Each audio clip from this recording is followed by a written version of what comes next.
시편 133번째 시간입니다. 오늘 말씀은 시편 119편 1절부터 16절 말씀입니다. 1절부터 4절 말씀을 합독하고 시편 119편 첫 번째 시간을 가지도록 하겠습니다. 시편 119편은 총 76절로 되어 있기 때문에 너무 깁니다. 그래서 이거를 8번에 나누어서 이 내용을 보도록 하겠습니다. 그래서 오늘 그 첫 번째 시간이라고 보시면 됩니다. 그러면 시편 119편 1절부터 5절 말씀을 4절 아니고 5절입니다. 5절 말씀까지를 한 목소리로 합독하도록 하겠습니다. 행위가 온전하여 여호와의 율법을 따라 행하는 자들은 복이 있으며 여호와의 증거들을 지키고 전심으로 여호와를 구하는 자는 복이 있도다. 참으로 그들은 불의를 행하지 아니하고 주의 도를 행하는도다. 주께서 명령하사 주의 법도를 잘 지키게 하셨나이다. 내 길을 굳게 정하사 주의 율례를 지키게 하소서. 아멘. 시편 중에서 가장 길고 또 성경 전체에서 가장 긴 장이라고 보시면 되고요. 성경의 거의 가장 중간에 있다라고 보시면 되는 오늘 장입니다. 바로 시편 119편입니다. 시편 119편은 그 위치와 내용, 분량과 구성 등에 있어서 매우 좀 이채로운 시라고 보시면 됩니다.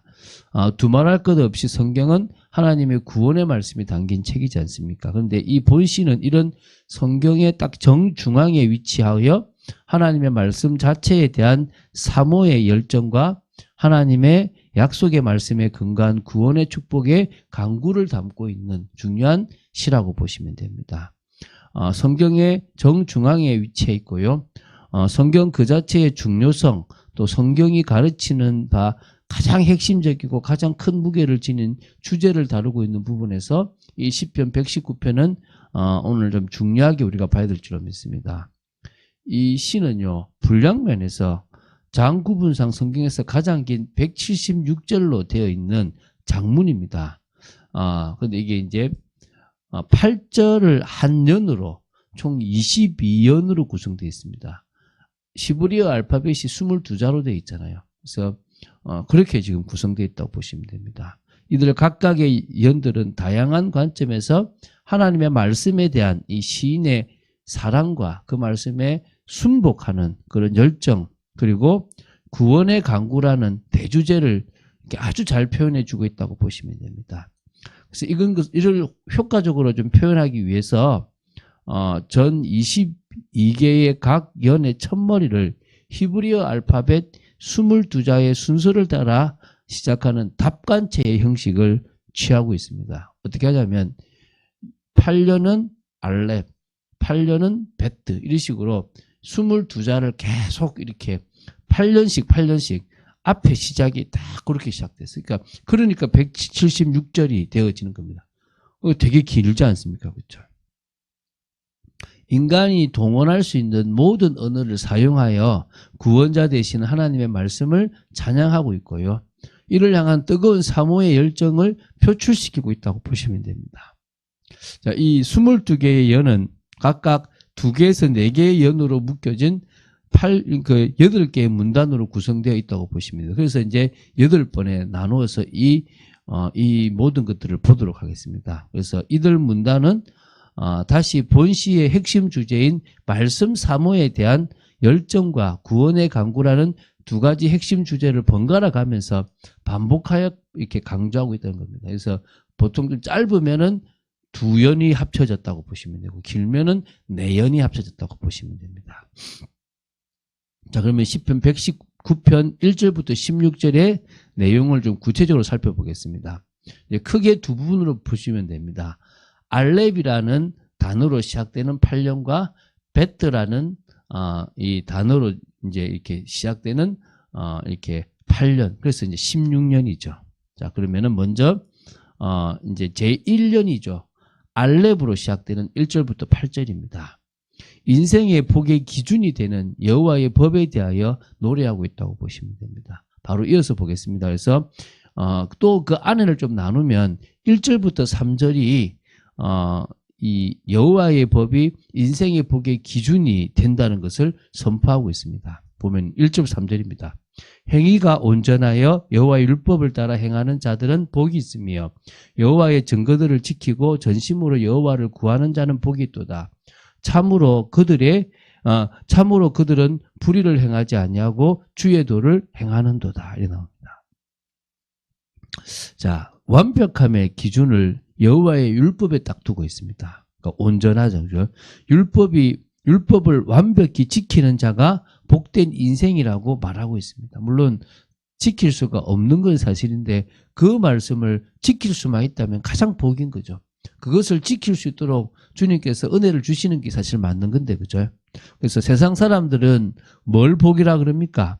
물질을 소유하는 것, 더 높은 명성을 얻는 것, 더 많은 권력을 소유하는 것, 더 많은 향락을 누리는 것 등을 복이라고 생각됩니다. 근데 이 말씀에서는 복을 무엇이라고 합니까? 매 순간 하나님의 뜻을 행하며 사는 것, 매 순간 하나님을 구하며 사는 것, 하나님의 율법을 추구하며 그 가운데 행하는 것이 복이라고 지금 가르치고 있습니다. 또 그 증거들을 지키고 전심으로 하나님을 구하는 자가 복이 있다는 것입니다. 그렇게 진실되게 불의를 행하지 않고 주의 도를 행하는 겁니다. 나는 진실되게 저 불의한 것을 행하지 않겠습니다. 당신의 말씀 도를 지켜나가겠습니다. 이런 겁니다. 4절부터 7절입니다. 복의 기준이 되는 주의 법을 지키려는 소망과 사모의 심경을 고백합니다. 다 읽을 수는 없고요. 주의 법도를 잘 지키라고 하신 것이 주님의 명령이기에 자신은 뭡니까? 기도한다는 겁니다. 뭐라 기도합니까?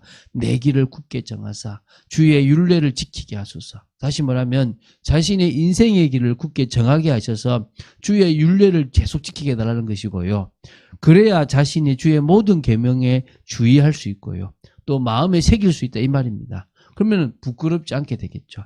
그리고 주의 의로운 판단의 말씀을 배울 때에는 정직한 마음이 생겨 주께 감사할 수 있다는 그런 시를 지금 고백하고 있는 겁니다. 그리고 1년에 이제 첫 번째 연의 8절 마지막인데요. 복의 기준이 되는 주의 법에 순복할 것임을 결단하고요. 그에 근거하여 자신을 버리지 말기를 간구합니다. 내가 주의 율례들을 지키오리니 나를 아주 버리지 마옵소서. 아마 이 시를 쓰고 있는 저자가 누군지 모르지만 그 저자가 지금 매우 큰 공경에 처해 있었다는 것입니다.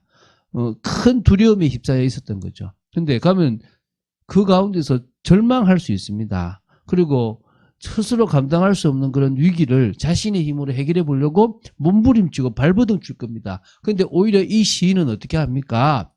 내가 하나님의 말씀을 지키는 그런 순종의 자리로 가겠습니다. 다짐하는 거죠. 왜입니까? 그게 가장 하나님의 응답을 받는 축복의 시간이 되기 때문에 그렇다는 겁니다.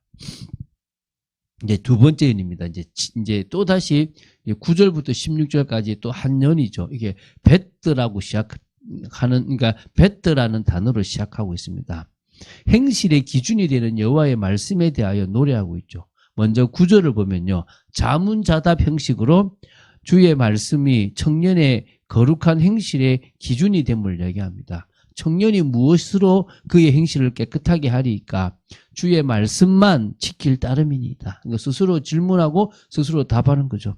청년은요, 유혹에 쉽게 넘어지고 행실에 이 행실이 죄에 빠지기 쉬운 그런 시기라고 보시면 됩니다. 그런 청년이 행실을 깨끗하게 하는 방법은 말씀만을 딱 뭡니까? 자기 기준으로 딱 삼고 지켜나가는 거예요. 그거 말고는 없다는 겁니다. 이제 10절부터 14절은요. 이러한 말씀을 지키려는 시인의 소망과 사모의 어떤 그런 심경을 고백하는 그런 내용으로 보시면 됩니다. 10절에 주의 계명에서 떠나지 않기 위해서 전심으로 주를 찾는 것이 중요한 신앙의 모습이라는 것을 고백하는 겁니다.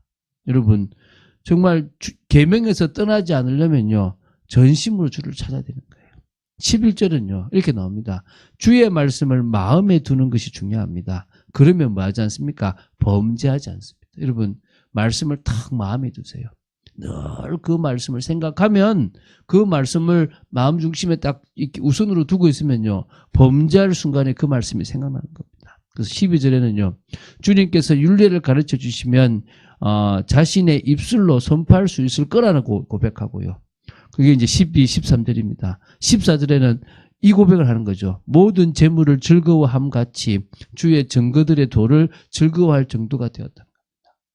재물 좋잖아요. 그런데 그게 좋은 것만큼 그 이상으로 주의 말씀을 내가 증거들을 그 도를 내가 즐거워할 수 있는 그런 영적 수준까지 간다는 거예요. 여러분 이런 수준으로 가시기 바랍니다. 막 세상 거 막 안 하면서 나는 지켜야지 이렇게 하지 마시고요. 그 기쁨보다 더 큰 은혜의 기쁨을 맛봐야 되지 않겠습니까? 이제 15절에서 18절입니다. 행실의 기준이 되는 주의 말씀에 대한 사랑과 순복을 결단하고 있다고 보시면 됩니다. 그래서 이제 우리가 매일 해야 될 것 중에 하나가 15절이죠. 내가 주의 법도들을 작은 소리로 읊조리며 주의 길들에 주의하며 또 주의 율례들을 즐거워하며 주의 말씀을 잊지 아니하리이다. 먼저 뭐라고요? 읊조리라는 거예요. 계속 입술로. 남들이 미쳤다 하든 상관하지 마시고 뭐라고요? 계속 입술로. 여호와는 나의 목자시니 내가 부족함이 없으리로다. 내가 범죄하지 않기 위해서 주의 말씀을 내 마음에 두었습니다. 이런 식으로 뭐요? 계속 읊조리라는 거예요. 그리고 뭡니까? 주님이 원하시는 길들을 주위에서 바라보고요. 그러면서 이 주의 율례들을 즐거워하며 주의 말씀을 잊지 않아야 된다는 겁니다. 17절에 이렇게 나옵니다. 주님께서 종을 후대하시기에 당연히 주의 말씀을 지키는 일에 중심을 다하겠다는 것입니다. 여러분 하나님이 우리를 얼마나 후대하시고 얼마나 사랑하십니까? 죄악 가운데 있는 우리를 자녀 삼아 주셨습니다. 할렐루야. 그렇다면 우리는 중심을 다하여 주의 말씀을 지키는 일에 나아가야 되겠습니까? 18절입니다. 이 기도가 우리의 기도가 되겠죠. 내 눈을 열어서 주의 율법에서 놀라운 것을 보게 하소서. 우리가 영적인 눈이 열려야 됩니다. 그래서 뭡니까? 율법의 말씀 속에서 놀라운 것, 하나님이 주시는 가장 중요한 중심이 되는 것, 그건 진짜 메시아에 대한 부분이고 또 믿음에 대한 부분인 줄로 믿습니다. 왜? 율법은 결국은 메시아, 그리스도를, 복음을 증거하는 부분이 되기 때문입니다. 자, 시편 119편은요, 전체 176절로 되어 있고요. 그 가운데 86절, 90절, 122절, 132절, 단 4절을 제외한 나머지 모든 절에서요, 율법과 관련된 단어가 계속 사용되었습니다. 이게 핵심 주제인 하나님의 말씀을 지칭하는 표현으로 보시면 되거든요. 이 8개의 용어를 빌어서 씁니다. 법도, 율례, 계명, 말씀인데요. 말씀도 2단어입니다. 따바르란 단어와 이무리, 그리고 규례, 증거 이렇게 8개의 단어를 계속 섞어가서 말씀이라는 것을 이렇게 망라한, 그래서 뭡니까? 하나님의 말씀의 완전성을 한층 강조하려고 이걸 계속 쓰고 있어요. 이 말씀을 쭉 우리가 지금 시편 119편을 8번에 나누어서 볼 건데 이제 오늘 처음 봤습니다. 이 처음 봤던 이 말씀을 우리가 이렇게 마음에 새기고요. 또 계속 봐나가면서 딱 이 성경 전체의 중간에 있고 가장 길고 하나님의 말씀이라는 단어가 여러 8번의 단어로 이렇게 각자 표현되어 있는 이 중요한 말씀을 우리가 마음에 새기는 그런 중요한 시간이 되어야 될 줄로 믿습니다. 그런 축복을 누린 여러분 되시기를 주 예수 그리스도 이름으로 축원드립니다. 주는 그리스도시요 살아계신 하나님의 아들이심을 고백합니다. 말씀을 마음에 담는 시간, 그 말씀을 읊조리는 시간, 그 말씀을 지켜나가는데 즐거움을 가지는 시간 되도록 지켜주시옵소서. 하나님의 뜻과 통하는 저희들 되기를 원합니다. 은혜 속에 있기를 간절히 소원합니다. 지켜주시고 역사하여 주시고 하나님의 말씀을 사모하는 축복된 기회가 되도록 지켜주시옵소서. 주 예수 그리스도 이름으로 기도드립니다. 아멘.